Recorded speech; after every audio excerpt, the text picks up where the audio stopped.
everyone, it's Hunter and welcome back to my channel. If you guys are new here, it is so nice to meet you. In today's video, I'm going to be sharing with you guys 10 books I think you guys need to read this summer. They are mostly all romance books and I'm so excited to share them with you because they just give me a good summery vibes. They are very feel good, very cutesy books and ones that are lighter reads to take to the beach with you or to read by the pool or on a plane or whatever. A lot of them are super quick, easy reads, but they kind of just like give your brain a break when you're on vacation, and they're just, like I said, feel good. They just kind of get you in a good mood, make you feel a little bit summery. So I wanted to share those with you today. So if you guys are new here, I would love it if you guys would subscribe to my channel down below. I post book videos every Friday, or at least I try to, so that I can give you guys some book content because I love to read. So far this year I've read 110 books, so I read a lot. This list is all books that I have read, and these are just ones that I personally feel give me summery vibes. So if you guys have not read them, I highly recommend them. And if you have any books that you feel are super summery that you want to share, please comment them down below because I would love to check them out if I have not read them already, but also might give some other people some ideas. So now without further ado, let's go ahead and get started. So the first book on this list is a fairly new one. It is Every Summer After by Carley, and this one is childhood best friends to lovers, lovers to strangers, strangers to lovers. And you have these two friends, Percy and Sam. They kind of grow up next door to each other at the lake, and every summer they spend time together. They get to know each other. They kind of grow together into this cute little high school relationship, and it's just adorable. And then something happens that kind of causes them to break apart, not spend any time together. They kind of become strangers, and then Sam's mom dies and she goes back to the lake house to attend the funeral, and they kind of reconcile their past, but it takes place over summers, and it's just lots of good summery vibes. It has lots of, like I said, swimming. They're at the lake. They're just doing lots of fun summer things. So that's kind of why I feel like it's a summery book. Also, it's called Every Summer After, so of course it's a summery book, but I really enjoyed it. The next book I feel like is super awesome for summer is Book Lovers by Emily Henry. I personally think Emily Henry books are super easy to read. They're fun to read. I think they're always super cute, and of course I could have added her other books onto this list, but I did want to vary it a little bit. But I personally absolutely loved this book. It was everything I could have hoped it to be and more.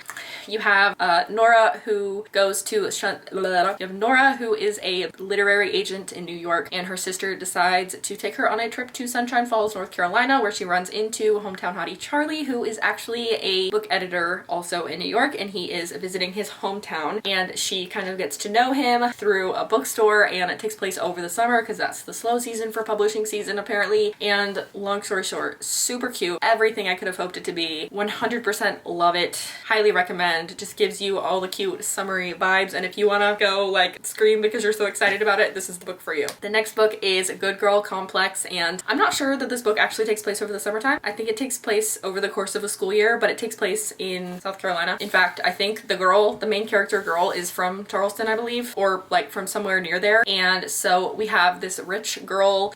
She wants more for her life than her family wants for her. She's dating this like frat boy basically, and then she runs into the town bad boy, the local, and she kind of hits it off with him, but she's dating her boyfriend, but her boyfriend has beef with this bad boy. Long story short, you see where this is going, right? Anyway, it takes place on a coastal town, which gives me beach vibes, so that's why I added it to this list. The next book that I think is super cute that's perfect for summer is The Wedding Season by Katie Birchall. You have this girl who she gets dumped the day before her wedding, and her wedding was supposed to kick off the wedding season for her. She was going to attend 7 weddings, and 8 including her own. She was going to attend her wedding, and then like I said, 7 weddings after that. And so to kind of distract her from the fact that she's going to these weddings without her husband that she is no longer with who is gonna be her husband, and now she's single, so kind of to distract her, her friends make this list of things that she needs to accomplish at each wedding, and it's a good way for her to learn about herself and to kind of get out of her comfort zone. And this time of year is just like perfectly summery. Lots of summery things happen in this book because there's like bachelor parties, bachelorette party, and just like outdoor weddings and traveling and all that fun stuff, and that's just very summery to me. I thought this book was super cute. I did read this as an advanced reader's copy a couple of months ago, but it did come out at the beginning of May, and I think it's so flipping cute. The next book on this list is One Italian Summer by Rebecca Searle. If you have read In 5 Years, I think you'll really like this one, and I also highly recommend listening to the audiobook. That's what I did. It's narrated by Lauren Graham, plays Lorelai Gilmore on Gilmore Girls, so if you like her voice, highly recommend it. It's really good. So personally, this book is about, I don't know why I said personally, this book is about Katie. She has dreams of going to Italy with her mom on a vacation, and then her mom suddenly dies like 2 weeks before she's supposed to go on this trip. She's devastated. She doesn't think she can go on the trip, and then she decides in order to kind of live in her mom's mom's memory, I guess. She decides to go on this trip anyway, and she goes solo. She goes by herself. Gives her a good opportunity to reminisce and kind of see the world as her mom did. And when she gets there, she runs into her mom at 30 years old. I think Rebecca Searle writes really good stories, and they're things that couldn't happen in real life, which make it fun, but they also just like help people learn about themselves. And of course, the word summer is in the title, so really loved that. Next is Love and Other Words by Christina Lauren. I think this is probably the most popular book by this author, and it's about Elliot, and I can't remember the girl's name to save my life. Basically, this is a very summery book as well. It's very similar in premise to Every Summer After, where they are childhood best friends to lovers, lovers to strangers, strangers to lovers again. Basically, they grew up at their lake houses together. They spent the summers together, and they kind of just like became obsessed with each other. He was a nerdy kid. She was looking for some friends. They become fast BFFs, spend lots of time together reading, and overall, it's a really good time. And overall, I think it's a really good time, and it's just really cute. Very summery because it takes place, I believe, on the lake as well, and it's just good summery vibes. They spend lots of time in the water and doing summery things, so that's why it's on this list. The next book on this list does not necessarily take place during summer, but it gives me good cozy summer vibes. So it is The Cheat Sheet by Sarah Adams. This one is about Bree and Nathan. Bree runs a dance studio, and Nathan is a professional football player, and they were BFFs in high school, and then they kind of disconnected, and they kind of came back together through circumstances as adults, and they're BFFs now. They spend so much time together, and they're basically in love with each other, and they have to fake date for something. I can't remember the reason why, but so cute. They have to fake date, and Nathan's football friends, his coworkers and teammates, get together and they make this cheat sheet to kind of find a way to get her to actually fall in love with him. Little does he know she's already in love with him. Super cute. It's just like makes me want to scream. It's so cute. So love that one. The next book is very different from literally every other book on this list, but it's one that I felt was important for me to mention, and it is Malibu Rising by Taylor Jenkins Reid. First of all, Malibu. Beach town, right? It makes you think of the beach.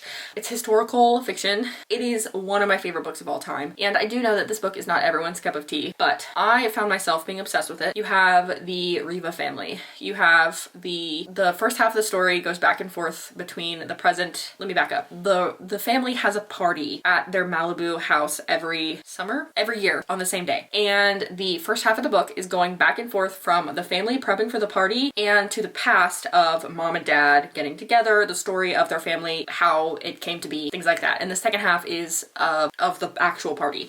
This book broke my heart a million different ways. I have nothing else to say. Please read this book if you haven't. It just came out in paperback, so if you prefer paperbacks, no worries, it's out now. The next one is The Spanish Love Deception by Elena Armas, and I thought this book was so cute. For some reason, it was on Kindle Unlimited when I read it, so I didn't actually pay for it, which was super nice. I do own a physical copy of it now, but I just thought it was a super cute book. We have Catalina and Aaron. They are enemies at work. Actually, Aaron is completely obsessed and in love with Catalina, and she has to basically take a boyfriend to her sister's wedding in Spain, and she doesn't actually have a boyfriend. So Aaron offers to go with her, and so they have to fake date. And you know what happens when people fake date. It's the whole nature of the trope. It's a good time. I think it's so cute. There are some spicy scenes in there, but it is definitely more plot than spice. So if you are looking for if you're looking for plot with a little bit of spice, this is perfect for you. And the last book on this list is called The Paid Bridesmaid, and I actually have it pulled up right in front of me. We have Rachel,